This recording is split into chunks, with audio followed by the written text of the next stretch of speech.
Boom, coming in hot, Chinchy, for the new year, baby. Happy Damn, what New is it, Year, January bro. 2nd today?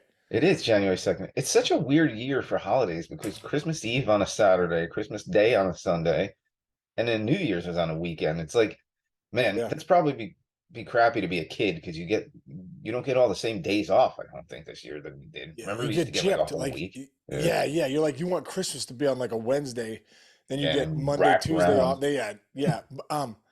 We just gotta, the schools call you for your kids. So last night I'm fumbling. I see the schools calling, and it's a recording where it says my daughter Jillian's school is gonna be closed. Let me see. They're off today. Tomorrow they go back. Like my daughter Carter goes back to Wow. high school, but Jillian's middle school's off. So, bam. Oh, Sometimes that happens where you're let's in bake some business. cookies. Bake some cookies. Yeah. What was I going to say? Hey, so what'd you do for the new year? I Hey, bet I really bet quick, our New Year's Chinch, stuff is. Chinch, is my mic am I synced up? Yeah, Okay. you're good. Okay. I'm messing with myself. You know how you I'm look at I'm looking at no, I'm myself. keeping It this looks in. like No, I know. It's funny, actually. Technically speaking, like you don't see what I see, and I'm recording it, so don't worry about it. all right, cool. Pull the curtain Perfect. back a little bit at home. Perfect. We're working hard. Casey cares about his audio with you guys. So we were going to talk a little bit. Like, are you a resolution guy? New Year's resolutions? Dude, you know what? I used to be back in the day. Like, I think like I used to be like, oh, I'm gonna do this, and I'm gonna get in, the best shape possible and work out 4 days a week. And I'm gonna, and one thing I've realized as I've gotten older and wiser is that you know, every day is day one. This is how I look at it. Every day is day one, dude. You have 365 day ones. And for me and most of us, it's like, what's your process and your protocol look like for your day ones? What do you do? I even wrote down this morning, like in my journal, like how well do I eat, sleep, move, breathe? Eat, sleep, move, breathe. Mm, And how well do I do it every day? And so I think one of the biggest things is we get these New Year's resolutions where we're so gung ho. We're going to change everything. We want to get the body that we want. We want to get more meditation. We want to connect more with family and blah blah blah blah blah. And then we come out the gates shot out like a cannon, and it's unsustainable. You're showing up for right. 45-minute workouts, 1 hour yoga classes, 3 days a week, and maybe you do it for 3 or 4 weeks, and all of a sudden, that's why 90% or the percentage is incredible. 93% of New Year's resolutions people fail because Yeah. they set the standard too high. I think this, Chinch, start small. Start small. Yeah. What's one thing you could start and one thing you could stop? What's one habit you want to start and what's one habit you need to stop today? And then put that in, and then do it every day. Right. And all of a I sudden you're agree. like, okay, that's going to change your life more than you just coming out the gates. So I think it's about habits. I think it's about small habits. And I think it's about consistency and discipline are the two words. Yeah. Can you make it small enough to do it every day? And can you have the discipline to follow through? I think that's a great way of looking at it. I've always looked at resolutions. I think you're gonna like this. It's like binge dieting. You know what I'm Right. saying? People binge diet and you see immediate results. Like, Right. and all of a sudden, man, there used to be a lot of guys at MLB used to do this thing where they would just like basically fast and do this drink for Right. like 30 days and they would all lose weight. And then, no offense to these guys, but within a month, they weighed more than they did before they started the binge diet. Yeah. I kind of equate the same thing, like our New Year's resolutions. I'm going to stop doing this altogether. Sometimes you have to wean. It's everything you do is kind of like a drug, right? Like how obsessed you get over things. Like, and if you stop something cold turkey, sometimes it's not easy to keep that pace going. Or if you start something that you've never done before you might get overwhelmed with how much work you're putting into it. Like you can gradually do things, and like Yeah. we were talking before, and thank you. We had a good talk. So I get like anxious in the mornings, and you were like, just do this. What if you just do this a little bit, do this a little bit, and when you do all those little things, it all becomes one huge thing, and your life kind of relaxes. You get relaxed a little more. You don't feel the pressure that you're putting on yourself. No, It's all about not putting there's pressure on yourself. it's so true. And Chinch, one thing too, I was thinking about you. We were talking about, you know, I know for me, like when I started doing a gratitude journal in the morning, it just helped me with a baseline for the day. Also getting clarity about what I'm doing for that day, writing it down or having some targets. I look at it like this too. Like we're talking about, I'd love to do it with you. So gratitude journal, like, okay, Yeah. yeah. How about you start writing one thing you're grateful for? Make it super easy, just one thing. So what you do is this, you ABC it. You anchor the behavior and then you celebrate it. So the A is you anchor the behavior. You drink coffee every morning, right? When you walk over to the coffee maker, You put your gratitude journal on the coffee maker. Mm. So you're anchoring a behavior you already do. So you already make coffee every morning. Every morning, Rich Chinch is going to have a nice cup of coffee. Yeah. He's going to go down and make his coffee. He's going to see his gratitude journal because you're going to anchor it to that behavior. You're going to grab the journal. You're going to make it super easy. So you make it obvious and easy. So it's super obvious that the journal is there. You're going to open it up. And then you're going to make it super easy to start because you want to start the habit and then you can optimize it later. You're going to write one thing you're grateful for. That's it. It's going to take you 5 seconds, right? But then and then you're going to celebrate it. Hey, that's just like me. They say there's something about celebrating that's just as important as the journal. So like, bam, yeah. Hey, that's just like me, man, to follow through with that gratitude journal. So listen, you ABC'd it. You anchored it to a behavior you already do, right? You made it super easy. You write down one thing you're grateful for, not 10, not 20, not 30. Write one thing you're grateful for, then you celebrate it. Man, that's just like me to do that. So then you do that every day for the next 365 days. All of a sudden, that gratitude journal could turn into a 10-minute journal session. It could, because then you can optimize it. But you have to start the habit so that then you can optimize the habit. Do you understand? Oh, So I easy. totally understand. It's like going to the gym. Either you go to the gym for the first time, you can't lift the same amount of weights that you lift, 3 months later. But if you gradually get that pacing and you gradually make those consistent moves to lift weights, you are going to get stronger and you're going to be able to lift more weights. So it's kind of the same concept, right? It's like, let me start small. And then maybe by the second week, I'm a little more organized, and then I'm writing 2 things down. Then you're writing 5 things down. That makes sense. So true. There's a guy named BJ. There's a guy named BJ Fogg who wrote this book called Tiny Habits. And and what he was saying was, man, I want to work out more. It was a New Year's resolution. I want to work out more, and he did that. He kind of like came out the gates, and that doesn't work.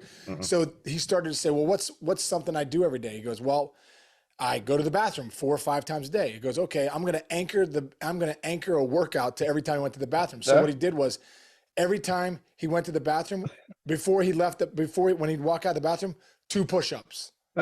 2 push-ups. But next thing you know, he's doing 50 push-ups a day 4 months later, I got one other thing, dude. Yeah, good. I wanted to play guitar.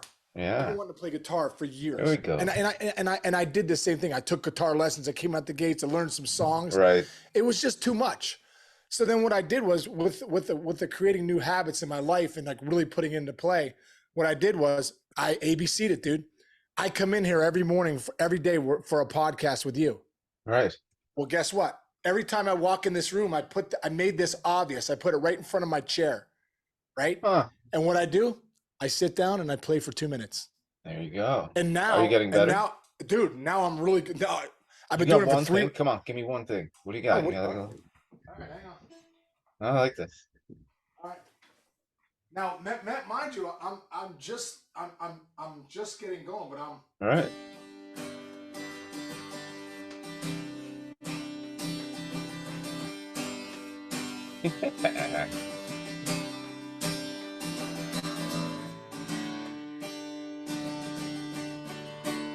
Oh.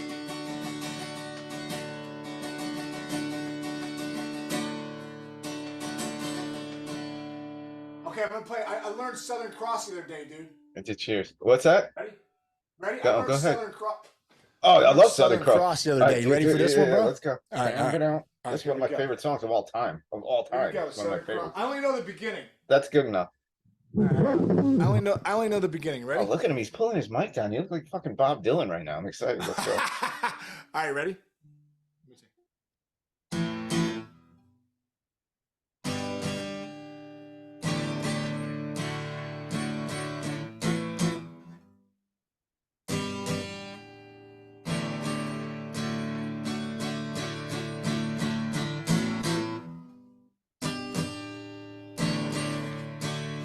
Nice, dude. You're getting there. That's not bad, right? Not at all. Dude, I'm just saying. I don't know. Come down to town on the boat on the Southern Highlands. Jimmy Sailing Buffett. Away, following sea. Jimmy Buffett. But anyway, Sarah just came over and said that was so good. Let's go. Yeah, I love it. Thank you, Sarah. See, that's the thing, man. Yeah. But Chinch, here's the deal. This is what I'm saying about guitar. I don't play guitar. I have no idea how to play guitar. Right. But what I did was there was a couple chords that I knew. So what I did was like, I'm so sick and tired of thinking, I want to play guitar. I want to play guitar. I want to get a lesson. I want to, you know what? I was like, stop doing that. Mhm. ABC it. Just make it obvious. You like guitar, make it super easy where I'll follow through with it. So I made it Yeah. super easy. I literally play for 2 minutes a day, but now I play 3 times a day. And a lot of times I'll play for 5 to 10 minutes because I really enjoy it because I'm getting better. But because I did it every day, it's the marginal gains. Right. It's the stuff we talk about. It's the pinata effect. You'll be at a party, you might hit the pinata 15, 16, 17 times. Everyone's like, what the heck? Nothing's working. On the 18th hit, that pinata's been broken enough where the candy comes flying out. Everyone's like, it's Love that. incredible. It's a good But you may concept. never get to, if you don't do it every day, if you don't hit that pinata and you just walk away, we never get good at it. So like I said, make the habit super, super easy. I'm just saying that I'm fired up that I'm playing. No, That's I love it. obviously like No. elementary guitar, but dude, Yeah, but you're that's getting kind of there. cool. You're making Yeah, the the other day I was noises. like, I love Southern Cross. I know it's 3 chords. Yeah. And my daughter Carly plays a little guitar. So what I'll do is it's connected me with her too. Like looking for more dad time. Hey Carly, come teach me a chord. It's funny you say that. When me and Jess first moved in together, those guitars on my wall, one of them is mine and one of them's hers. And Yeah. neither of us had played in like 5, 6 years. And then we move in together, we're moving all our stuff in, and we realize we both had guitars, so we play guitar together now. That's so And cool, it's dude. like something we do. Yeah. Wow, we really went down a whole nice, very sweet Monday. This is a good New Year's first day after show rabbit hole we just went down. Yeah. Everybody's like, prepared now to have a But good like, year. hey, don't necessarily have a New Year's resolution. Get some New Year's habits. Get I some love new it. small habits you want to do. That's it. I love it. I love it. All right. So, hey, let's talk a little sports because Yeah. I actually, first of all, I don't know about you, but we don't do shit on New Year's. Like, Jess is work. First of all, Jess works New Year's Eve. You know who she works for, and they do that. Like, she's working. She works from home. She never wants to go into Times Square, but she could go into Times Square and sit right in the middle of the whole chaos with her job. But so That she's sounds kind of terrible. working. That sounds terrible. Exactly. That's why she says no Have every you ever time. been to Times Square? Oh, okay. So I went 1 year. This is pretty cool. I went 1 year because my buddy Jaws, they and their friends from his college rented out a bar, and you know how they do that stuff. It's like Oh yeah. $60, all you can Oh drink and yeah, eat, dude. and have a kid, $200. which sounds horrible. But this 1 year, he's like, I'm like, dude, I am not coming into Times Square. And he's like, dude, trust me. This bar has this whole setup and they have a deal where they get to own part of the street in front of the bar restaurant. So we could be inside the restaurant and then walk outside just the bar, and we had our own blocked off area. So like we walked out like, a minute before the thing, the ball dropped, and then we walked back into the bar. It was the perfect way to do it. I could not sit there. Those people wear diapers, bro. And they get there. Oh my God, did you see? Wait, hold on. Seacrest's show. I almost threw up.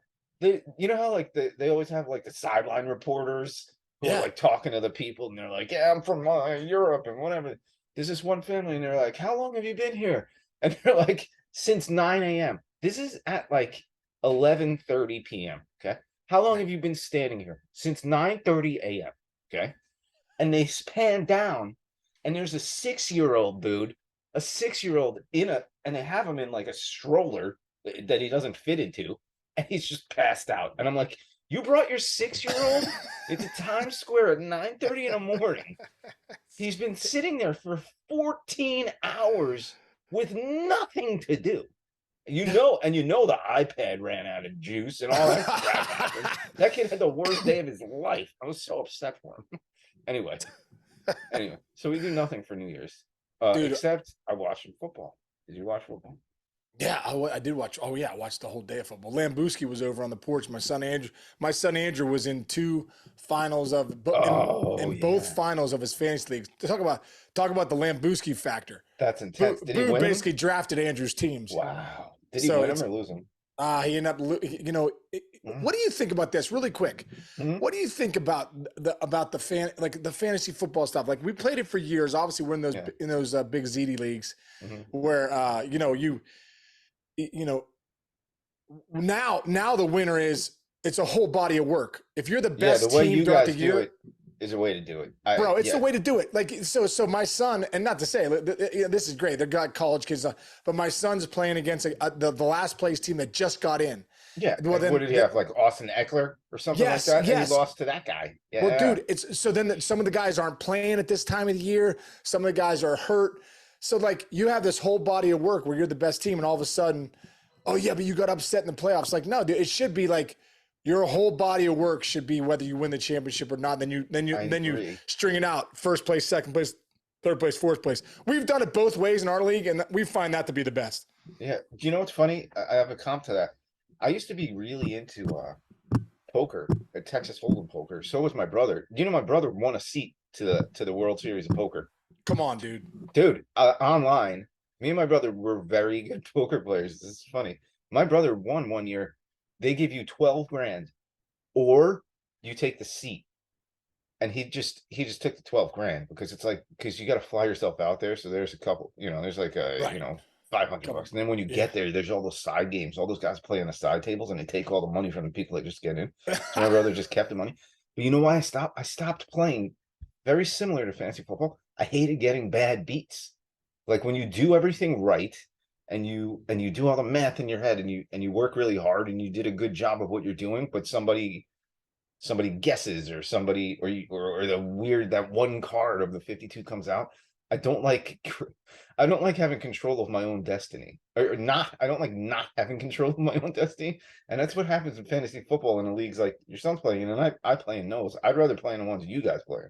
You Yeah. won, right? Did you guys win your Yeah, league? we won the one league, and then in the other league, it looks like Matt Clement's going to win the other league. So And what then, do you and Boo do 50-50? What's the percentages of math you that go kidding me, into the bro? Z? I've been giving him more ZD over the years. I'm like, you just take it, bro. You just take the Z. That's so You funny. take the ZD. That's so funny. But this year, I'm going 50-50. Yeah, yeah. Now that he has a job. Yeah. It's a shock. That's so funny. So college football was bananas. College football was great. Dude, those games were incredible. Incredible. Incredible. The TCU Michigan game, dude. It was just like, first off, was Yeah, there any they scored defense? 42 points in a quarter? No, there was no defense. There was It no Swiss defense in the cheese. field. It was like literally like Madden football back in the day. Where Yes, like it was freaking on the touchdown, easy. touchdown, Techno Bowl. Yeah, when you freaking play on the easy version, rather, yeah. It Yeah. was like when you had Bo Jackson in Tecmo Ball and you just ran straight up the middle and guys bounced off of you. Or you That run was the so John, fun. you run the John Taylor play. Remember John Taylor would go up and you Yeah. Montana to Taylor up Yes, top. You couldn't yes. stop it. Yes, it's so funny. I work with the 33rd team now, and I work for a lot of these guys who are some of the biggest football geniuses in the world. And I was on a text chain with a lot of them. Some of the bigger, guys who were. I'm talking about presidents and GMs and coaches, and I'm like, wow, this game is so fun. They all hated it, man, because there's no Did they- defense. Coaches hate that stuff, but like Yeah, as a dude. fan, woo, It's like a baseball game that's 14-12, and it's like, yeah, it's Right. so great. You're like, yeah, no, man, the pitching was terrible. The Yeah. defense was terrible. yeah, yeah. No, it's exactly what it was like. So that stuff was great. That's gonna And be then the Ohio State game was incredible too. incredible. Incredible. It's funny. Ohio State's been there now twice. Like, but God. I gotta give them credit because they don't seem like they're that good, even though they're always that good. And they got this far. Granted, they blew that game, but like, give that coach credit. They're doing pretty well. But the finals are gonna be fun. They're gonna be interesting. Oh, they're gonna be great, man. By the way, how about TCU? Isn't that cool? I always love when a team that hasn't been. Remember when we were growing up, it was Miami, Notre Dame, Right. Florida State, Nebraska. You don't hear about them anymore. I love when like the TCU shows up. That's like I love an NCAA tournament in college basketball that one like mid-major school. Like if you probably Richmond Spiders had Oh, the one of the Spiders, dude, greatest, when they the get in there, greatest wins in mid-major. history. Yeah. They beat Syracuse that one The year. That was Giant greatest- Killers, 1990. Yeah. Yes, you weren't there yet, but that's probably plastered. I all got there over in the '92. building. They sucked for the 4 years I was there. I was like, what the hell? I was like, where the hell are the Giant Killers? You got to be kidding me. Yeah, you know what's funny? My freshman year at Columbia was the year Marcellus Wiley, who wound up playing for the Bills. yeah. And, Yeah. dude, he was a senior, and there was this other guy, Rory Woolfolk, who was a D lineman who I don't know if he got drafted, but he played a few years. These two guys dominated, and it was the greatest. Columbia had the record for most consecutive losses in the history of college football Really? before I got there. My senior year, they were in Sports Illustrated. They wound up being like 10-1. They lost one game, I think, to Princeton or something. But I got to college and I knew I wasn't going to like a sports college as far as like, you watch those Michigan games, there's 150,000 people in the Yeah. stands. Dude, you would go up to Bakerfield and Columbia and it would be packed, full house. And I was like, college is going to be amazing. And then by the time my sophomore year came around, they were like 2-12 again and nobody went to the No one was game. there. But I did have that one little itch of like a college sports environment for that one year. Yeah, But I feel like I missed out on that a little bit. University of Richmond, a like little it was bit, just we're a smaller school, 3,000 people, same. but we won the, I think it was 2008. 2008, we won Mm, the in Division One championship. We won the mhm. national championships. Yeah, Crazy. but we had some great players that went there: Sean Barber, Mark Megna, Brian Jordan. Yeah, You know, what I mean, no there's doubt. a lot of good players. But I think that's one thing I look back. I'm like, man, I wish I would have had that big Every football once in a while, experience. yeah, right? Have Yeah, you ever every once gone in a while, have you tailgate. ever gone to like a huge college football game? Oh, dude, I went to Michigan because obviously I was in Oh, the sweet spot. Michigan, Ohio State at Michigan, oh, 2007, and I was on the field wow. because I was playing for the Tigers at the time, and I had some connections with the Whoa. Reds. Dude, I was on the field for the game with Barry Larkin watching it. It was incredible, Oh yeah. Because people incredible, forget dude. The Larkin could have big played house, football there. you could walk past the big house, dude. It's like sunken in Mm, at Michigan. It's sunk down. So like you could just be walking down the street and like it's not this huge. It's really? down in the ground. So like then you get in there, you're like, oh my gosh, The 110,000 people shoe? here. Isn't that the Incredible, shoe? yeah.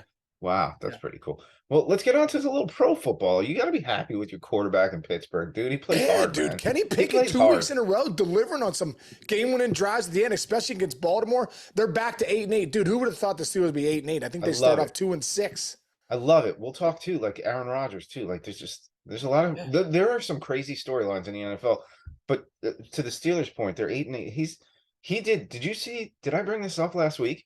Really cool story. And Wonstad, who we're gonna have on, he's the one that figured it out. He's a Yinzer guy, Pittsburgh guy. So Franco Harris died, right? Yeah. Obviously. So uh he died a few days before that Saturday game last week, or that weekend game they were going to Yeah. play, where they were doing the whole thing for the anniversary of the Immaculate Reception, and he died before that, so they made like a tribute. So, do you know there was a fourth down play? Did you see this? You might not have seen this. So there was a fourth down play late in the game that was really huge for Pittsburgh, Right. and all of a sudden you hear it. You could hear on the broadcast Pickett going, Oh, uh, Franco. Franco, Franco, and he calls an audible and he gets a first down that basically won the game. And then after the game, this is the craziest thing and the coolest thing, and it made Kenny Pickett a legend already, and so that's why everybody's going to be rooting for him. He goes, "Hey man, when he got drafted, in the later rounds of the draft, it's not the commissioner." It's No, usually, it's a Sean player. Casey for the Yeah, yeah, Reds, or, yeah. Like Jesse, dude, I drafted Jesse Winker yeah, back in the there you day. go. Yeah, Yeah, yeah, yeah, exactly. yeah. His name was called by Franco Harris. So he asked if he could say, "Hey, can we make the audible Franco tonight?" And they did. And the audible wound up being the play of the game that won the game for them last week. That's So cool. that's Yeah, that bone gives you the chilling chills, dude. coolness, right? Yeah, And that then gives that gives you the chills. yeah, and you know what? He gets like knocked out of every game, and I take that as a compliment because he plays so hard. Same thing with the Yeah. Giants, dude. Dude, freaking the Daniel Giants Jones, three Danny week yeah, Dimes. 3 weeks ago, it's like, oh, they shouldn't sign Barkley back. And Danny Dimes, that's such a great nickname, isn't it? And this dude just ran like a maniac. He looked like Fields. I love seeing the young guys do it. And like you said, you mentioned Rodgers. How about Rodgers and Brady, dude? How Oh, about dude. like being the vet? Like talk about being, when you're the vet, you were the veteran on the Detroit Tigers, and you carried them through the Yeah. World Series. And you Yeah. weren't the youngest, you weren't the fastest anymore. You Wow. probably didn't have the best bat speed in your No. career, but there's something about being a professional and knowing your skill set and honing him and reaching inside yourself, Yeah. right? Talk about Dude, that a little bit. being a veteran player. It's funny you say that, Chase, because I do think back to that World Series. Like Verlander was a rookie, and he was, you Mhm. could tell he definitely made some rookie mistakes. Anderson was a rookie. There was some, a lot of young guys in that time. But I remember thinking to myself, man, boy, I'm so glad I'm a veteran in this World Series because I know how to slow my heart rate down. I know how to get into the moment. This is not going to be, I've been in enough situations now that I'm not going to let I'm not going to let the crowd, I'm not going to let the moment, I'm not going to let the adrenaline take over who I am. I have to be able to take a deep breath, like really focus on the process. I think that's the biggest thing. You look at guys like Aaron Rodgers, Tom Brady. Man, Tom Brady needed a big game yesterday, and he got it. 3 or 4 touchdowns. To Evans was dominant. Yeah, Aaron Rodgers needed a big win against the Vikings. Evans, one of the older players in the league. Evans, not as Yeah. fast as he used to be. What do you do? Three touchdowns. 3 touchdowns. Yeah. Same concept. And then also, they needed Aaron Rodgers against the Vikings, or 11-3 or whatever. Boom, he comes out. They crush him, put up 41 points. Rodgers, they're back to 8-8. They're 1 win away from the postseason. There's something about veteran guys, dude, that, like I said, you can take that heartbeat, slow it down a little bit, a little better than maybe a rookie guy that's never been there before, that gets caught up in the moment, gets caught up in the results. Oh man, what if I do well? I'm going to be a superstar. Hey, what if I don't do well? I'm going to be I'm going to be, a guy that, is a bum. No. Stick in the moment, stick in the process. And I think this is one thing, dude, I was thinking about this. It's funny you say this. Last night, I said, sometimes if you want to be great, I wrote this down this morning. When I wake up in the morning, I try to write things down. If you want to be great, like the other day I was with a couple of guys, there was a bunch of scouts at this, baseball scouts, and there was some kids trying out for this thing. And I said, if you want to be great in front of scouts or in front of fans or in the playoffs, in the World Series, in the Super Bowl, your care factor has to be really low. And what I mean by that is you got to not care what other people think. You got to not care what your family thinks. You got to not care that there are scouts there. You got to not care about only thing you need to care about is your process. Because if your process is dialed in, see the ball, be easy, hammer it, look middle way, react in. If your process is dialed in for a guy like Brady or Rodgers, where they're looking at the cadence, they're audible, one play at a time. We talked about day one at a time, one play at a time, one pitch at a time. If you lock into the process, your results are going to be what they are, bro. Your care factor for the results have to be low. If your care factor for the process is high, more often than not, you'll have the results that you want. And I think that's a big thing in sports. And we saw it with a lot of guys this weekend, obviously in college football and the NFL. And also we see it in baseball every year. That's a great point, man. Well said. You take that into life. One thing I learned is it's funny. Think about you as a freshman in college versus Sean Casey, the senior in college.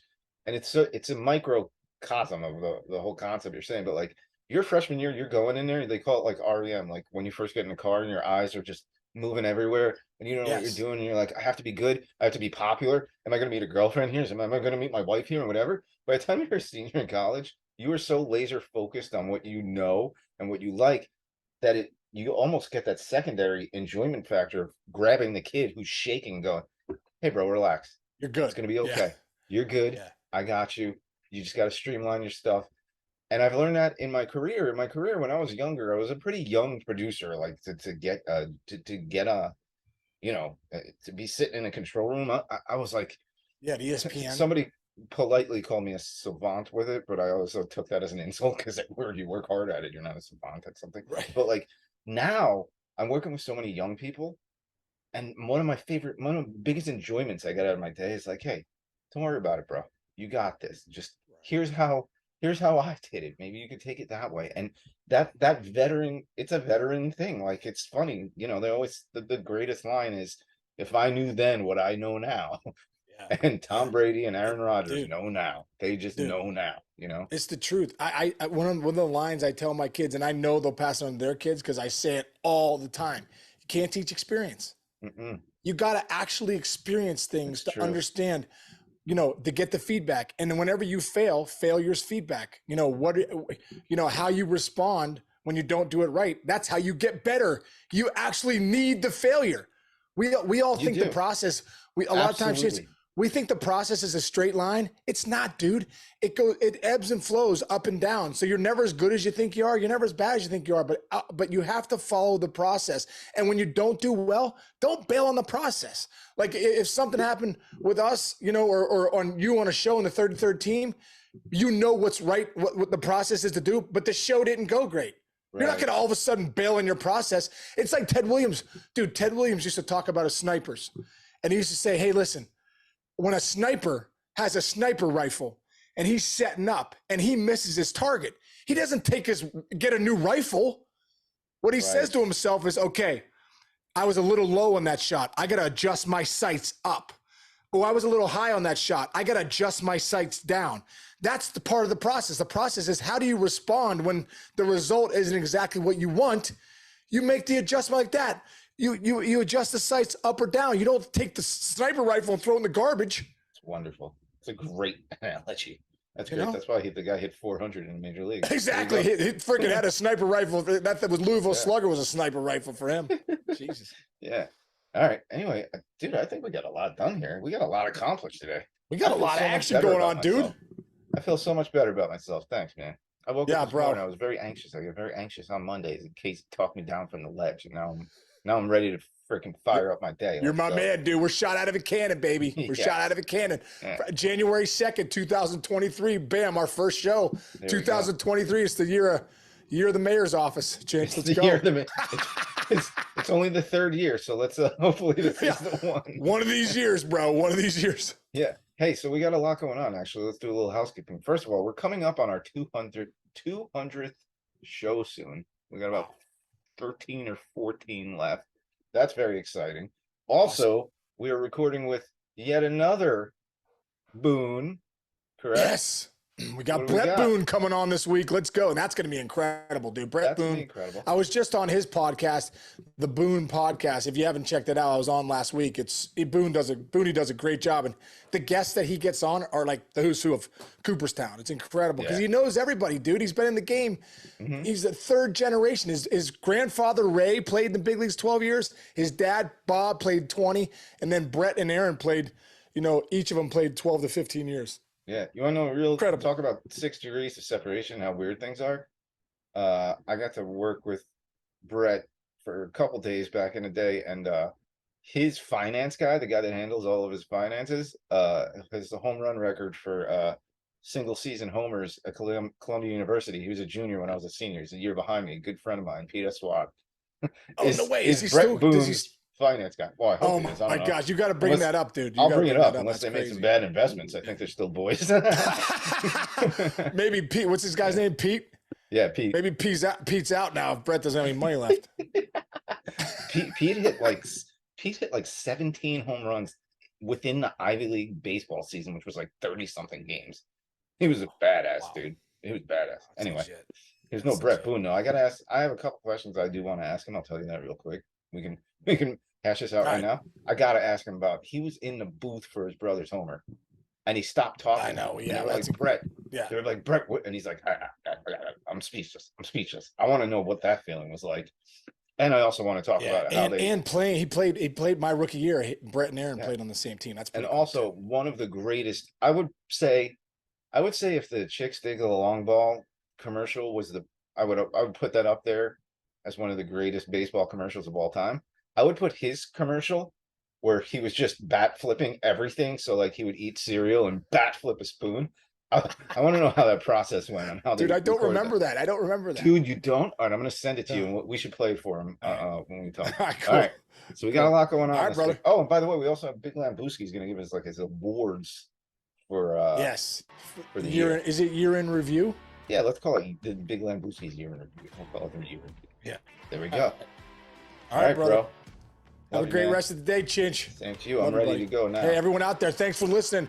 2023, come along for the ride with the mayor's office. Chinch and I will be rolling. Jump on board, baby. Here we go.